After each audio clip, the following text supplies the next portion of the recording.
Louvado seja nosso Senhor Jesus Cristo, para sempre seja louvado.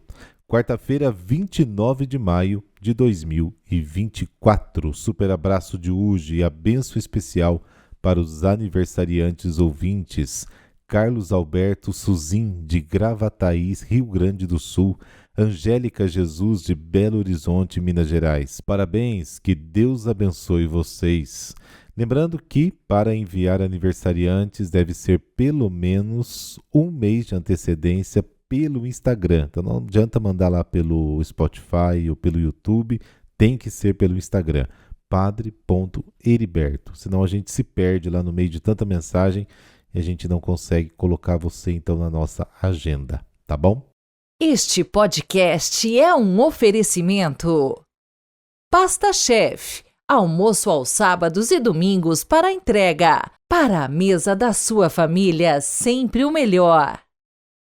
Liz Roupas e Lingeries. Uma experiência única de conforto e bem-estar para o mundo do feminino. No Shopping Center Boulevard, Londrina.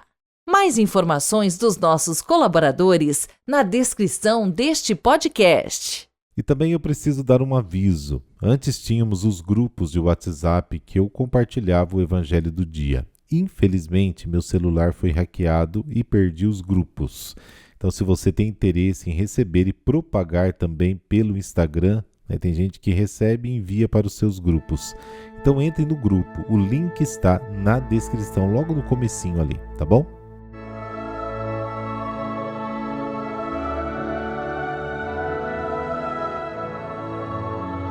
Pelo sinal da Santa Cruz, livrai-nos Deus, nosso Senhor, dos nossos inimigos.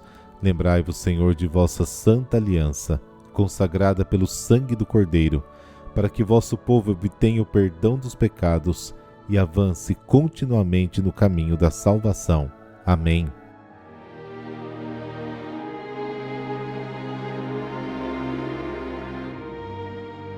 Marcos, capítulo 10, versículos de 32 a 45. O Senhor esteja convosco, Ele está no meio de nós. Proclamação do Evangelho de Jesus Cristo segundo Marcos. Glória a vós, Senhor. Naquele tempo, os discípulos estavam a caminho subindo para Jerusalém. Jesus ia na frente. Os discípulos estavam espantados e aqueles que iam atrás estavam com medo. Jesus chamou de novo os 12 à parte e começou a dizer-lhes o que estava para acontecer com ele. Eis que estamos subindo para Jerusalém, e o Filho do Homem vai ser entregue aos sumos sacerdotes e aos doutores da lei. Eles o condenarão à morte e o entregarão aos pagãos. Vão zombar dele, cuspir nele, vão torturá-lo e matá-lo. E depois de 3 dias ele ressuscitará. Tiago e João, filhos de Zebedeu, foram a Jesus e lhe disseram: Mestre, queremos que faças por nós o que vamos pedir. Ele perguntou: O que quereis que eu vos faça? Eles responderam: Deixa-nos sentar uma à tua direita e outra à tua esquerda quando estiveres na tua glória. Jesus então lhes disse: Vós não sabeis o que pedis. Por acaso podeis beber o cálice que eu vou beber? Podeis ser batizados com o batismo que eu vou ser batizado? Eles responderam: Podemos. E ele lhes disse: Vós bebereis o cálice que eu devo beber, e sereis batizados com o batismo com que eu devo ser batizado. Mas não depende de mim. Conceder o lugar à minha direita ou à minha esquerda é para aqueles a quem foi reservado. Quando os outros 10 discípulos ouviram isso, indignaram-se com Tiago e João. Jesus os chamou e disse: Vós sabeis que os chefes das nações as oprimem e os grandes as tiranizam. Mas entre vós não deve ser assim. Quem quiser ser grande seja o vosso servo, e quem quiser ser o primeiro seja o escravo de todos. Porque o Filho do Homem não veio para ser servido, mas para servir e dar a sua vida como resgate para muitos. Palavra da salvação. Glória a vós, Senhor.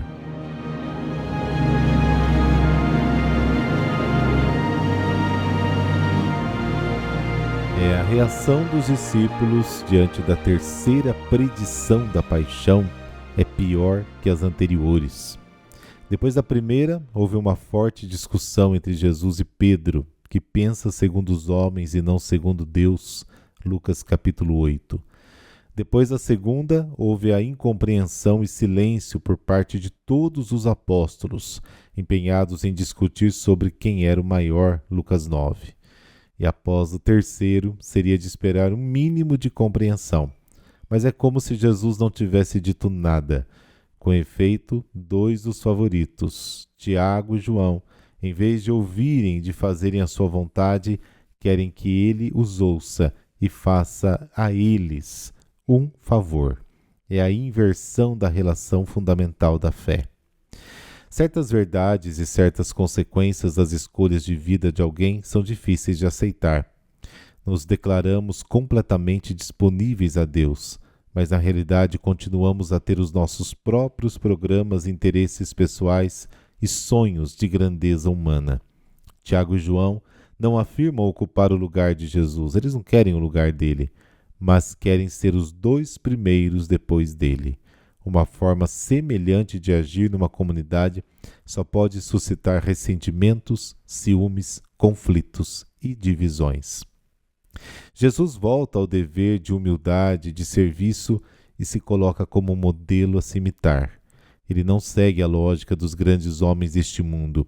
Não veio para ser servido, mas para servir e dar a vida pela salvação de todos. Ele retoma a discussão sobre a cruz e especifica o seu significado.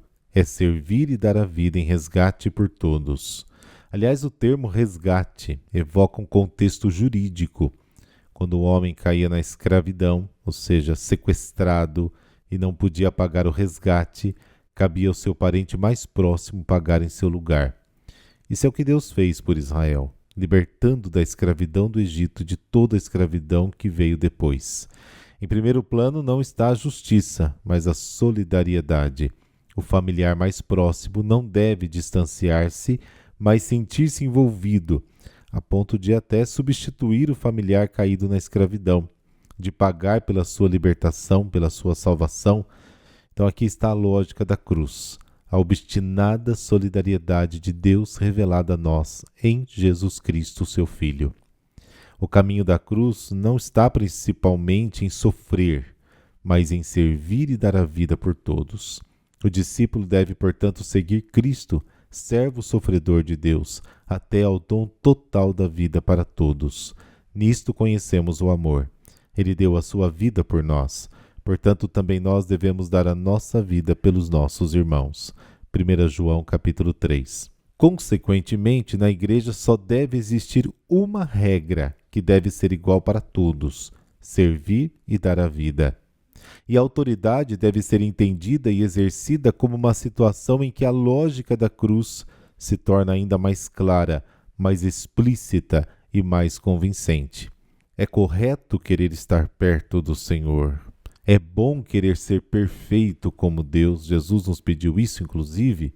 Mas o mal está no fato de não conhecermos o Deus verdadeiro e acreditarmos que somos como Ele precisamente naquilo que absolutamente Ele não é. A essência de Deus, a sua glória, é o amor que se torna servo e último de todos.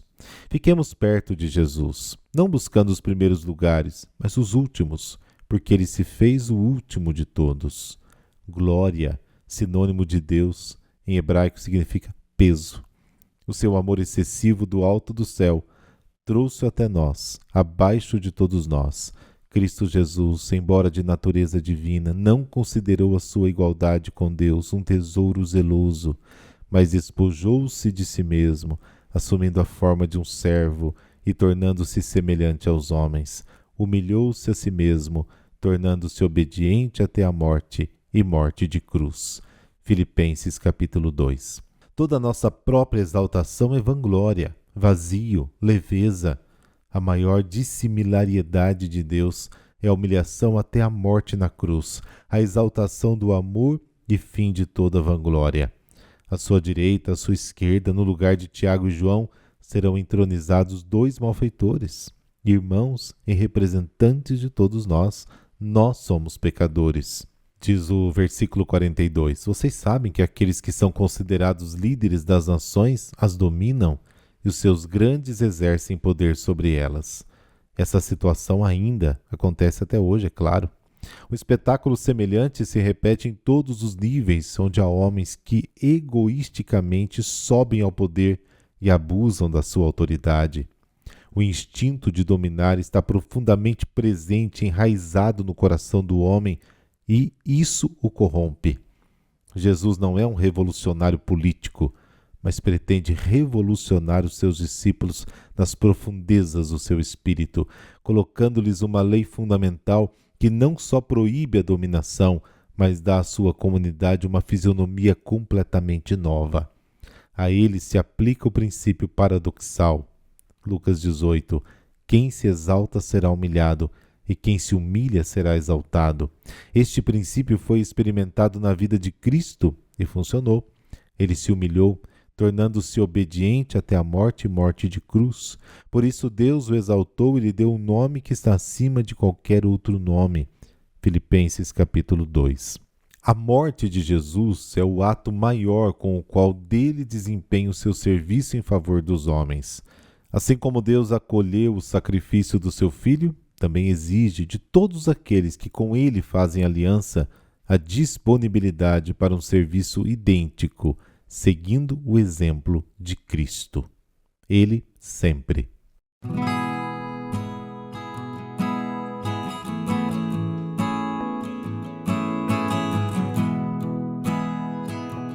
Hoje a igreja celebra São Paulo VI.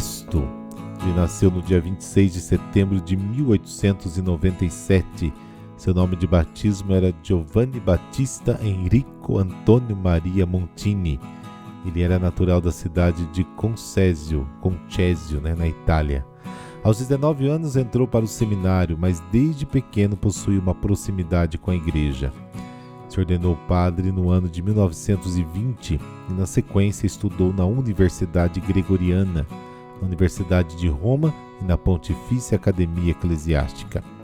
Paulo VI teve um papel importantíssimo para a continuidade do Concílio Vaticano II, que foi celebrado de 1962 a 65, convocado por João XXIII, que veio a falecer durante o concílio.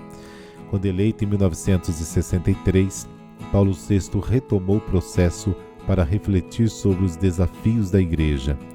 Uma das mudanças feitas por ele foi a de abolir o uso da tiara pontifícia, uma mitra composta por uma tríplice coroa, incrustada com joias e pedrarias, costume que surgiu no período medieval. Em 22 de agosto de 1968, foi o primeiro Papa a pisar em solo latino-americano. Ele abriu em Bogotá, na Colômbia, a segunda Conferência Geral do Episcopado Latino-Americano.